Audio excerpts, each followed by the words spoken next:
ಶಾಲಾ ವಾಹನ ಪಲ್ಟಿಯಾಗಿ 20ಕ್ಕೂ ಹೆಚ್ಚು ಮಕ್ಕಳಿಗೆ ಗಾಯಗಳಾಗಿರುವಂತಹ ಘಟನೆ ತುಮಕೂರಿನಲ್ಲಿ ನಡೆದಿದೆ. ತುಮಕೂರು ತಾಲೂಕಿನ ನಾಗವಲ್ಲಿ ಬಳಿಯಲ್ಲಿ ಈ ಒಂದು ಘಟನೆ ಸಂಭವಿಸಿರುವಂಥದ್ದು. ರಾಧಾಕೃಷ್ಣನ್ ಅನ್ನೋರು ಸೇರಿರ್ತಕ್ಕಂತಹ ಖಾಸಗಿ ಶಾಲೆಗೆ ಸೇರಿರ್ತಕ್ಕಂತಹ ಬಸ್ ಇದು. ರಾಧಾಕೃಷ್ಣನ್ ಖಾಸಗಿ ಶಾಲೆಗೆ ಸೇರಿರ್ತಕ್ಕಂತಹ ಬಸ್ ಇದು. ಶಾಲೆಗೆ ಮಕ್ಕಳನ್ನು ಕರೆತರುವ ವೇಳೆ ಈ ದುರ್ಘಟನೆ ಸಂಭವಿಸಿದೆ. ಗಾಯಾಳು ಮಕ್ಕಳನ್ನು ನಾಗವಲ್ಲಿ ಸರ್ಕಾರಿ ಆಸ್ಪತ್ರೆಗೆ ದಾಖಲಿಸಲಾಗಿದೆ. ತುಮಕೂರು ಜಿಲ್ಲಾಸ್ಪತ್ರೆಗೂ ಕೂಡ ಕೆಲ ಮಕ್ಕಳನ್ನು ರವಾನೆ ಮಾಡಲಾಗಿದೆ. ಹೆಬ್ಬೂರು ಪೊಲೀಸ್ ಠಾಣಾ ವ್ಯಾಪ್ತಿಯಲ್ಲಿ ನಡೆದಿರತಕ್ಕಂತಹ ಅವಘಡ ಇದು. ಬಸ್ ಪಲ್ಟಿಯಾದಂತಹ ಪರಿಣಾಮವಾಗಿ ಶಾಲಾ ಮಕ್ಕಳು ಗಾಯಗೊಂಡಿರ್ತಕ್ಕಂತಹ ಘಟನೆ ಇದು.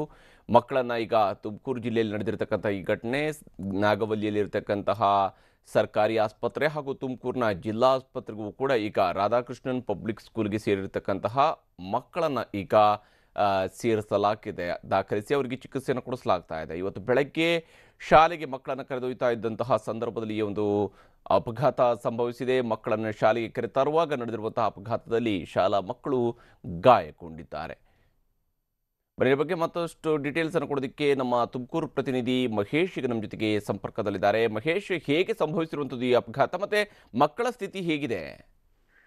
ಖಂಡಿತ ಹರಿಪ್ರಸಾದ್, ಏನಂತ ಹೇಳಿದ್ರೆ ಸುಮಾರು 9:30 ಸುಮಾರಿಗೆ ಒಂದು ಘಟನೆ ನಡೆದಿರುವಂತದ್ದು. ತುಮಕೂರು ತಾಲೂಕಿನ ನಾಗವಲ್ಲಿ ಬಳಿ ಘಟನೆ ನಡೆದಿದೆ ಅಂತ ಹೇಳಿ ಮಾಹಿತಿ ಇರುವಂತದ್ದು. ಶಾಲಾ ವಾಹನ ಪಲ್ಟಿಯಾಗಿ ಸುಮಾರು 3 ಪಲ್ಟಿ ಹಾಕಿದೆ ಅಂತ ಹೇಳಿ ಮಾಹಿತಿ ಇರುವಂತದ್ದು. ಒಟ್ಟು 20ಕ್ಕೂ ಹೆಚ್ಚು ಮಕ್ಕಳಿಗೆ, ಅಂದ್ರೆ ಸುಮಾರು 25 ಜನ ಆ ಶಾಲಾ ಮಕ್ಕಳು ಇದ್ರು ಅಂತ ಹೇಳಿ ಮಾಹಿತಿ ಇರುವಂತದ್ದು. ಅದರಲ್ಲಿ 20ಕ್ಕೂ ಹೆಚ್ಚು ಮಕ್ಕಳಿಗೆ ಗಂಭೀರ ಗಾಯ ಮತ್ತೆ ಕೆಲವರಿಗೆ ಸಣ್ಣ ಪುಟ್ಟ ಗಾಯ ಆಗಿದೆ ಅಂತ ಹೇಳಿ ಮಾಹಿತಿ ಇರುವಂತದ್ದು. ಸದ್ಯ ಅವ್ರನ್ನ ನಾಗವಲ್ಲಿ ಸರ್ಕಾರಿ ಆಸ್ಪತ್ರೆ ಮತ್ತೆ ತುಮಕೂರಿನ ಜಿಲ್ಲಾಸ್ಪತ್ರೆಗೆ ರವಾನಿಸಿ ಚಿಕಿತ್ಸೆ ಕೂಡ ಕೊಡಿಸಲಾಗ್ತಿದ್ದು. ಇದು ಆಪೋಸಿಟ್ ಒಂದು ಗಾಡಿ ಬಂದಂತ ಹಿನ್ನೆಲೆಯಲ್ಲಿ ಅದನ್ನ ತಪ್ಪಿಸಲು ಹೋದಂತ ಹಿನ್ನೆಲೆಯಲ್ಲಿ ಎಡಗಡೆಗೆ ಹಿಡಿದಂತ ಸಂದರ್ಭದಲ್ಲಿ ಚಾಲಕ ಅದು 3 ಪಲ್ಟಿಯಾಗಿ ಒಂದು ಘಟನೆ ನಡೆದಿದೆ ಅಂತ ಹೇಳಿ ಮಾಹಿತಿ ಇರುವಂತದ್ದು. ಸದ್ಯ ಕೆಲವರಿಗೆ ಮಾತ್ರ ಒಂದು 2-3 ಮಾತ್ರ ಗಂಭೀರ ಸ್ಥಿತಿಯನ್ನು ಆಗಿರುವಂತದ್ದು. ಇನ್ನು ಕೆಲವರಿಗೆ ಸಣ್ಣ ಪುಟ್ಟ ಗಾಯ ಆಗಿರುವಂತದ್ದು. ಯಾವುದೇ ರೀತಿ ಅಲ್ಲಿ ಸ್ಥಳದಲ್ಲಿ ಪ್ರಾಣಾಪಾಯ ಸಂಭವಿಸಿಲ್ಲ ಅಂತ ಹೇಳೋದು. ಒಟ್ಟಾರೆಯಾಗಿ ಮತ್ತೊಂದು ಕಡೆ ಈ ಒಂದು ಕಳೆದ ಒಂದು ತಿಂಗಳಲ್ಲಿ ಅದೇ ಒಂದು ರಸ್ತೆಯಲ್ಲಿ ಇದು 2ನೇ ಒಂದು ಅಪಘಾತ ಅಂತ ಹೇಳಬಹುದು. ಕಳೆದ ಒಂದು 15 ತಿಂಗಳ ಹಿಂದೆ ಒಂದು ಖಾಸಗಿ ಶಾಲೆ ವಾಹನವು ಕೂಡ ಪಲ್ಟಿಯಾಗಿತ್ತು. ಈಗ ಇದು ಒಂದು ಕೂಡ ಮುಂದುವರುವಂತದ್ದು.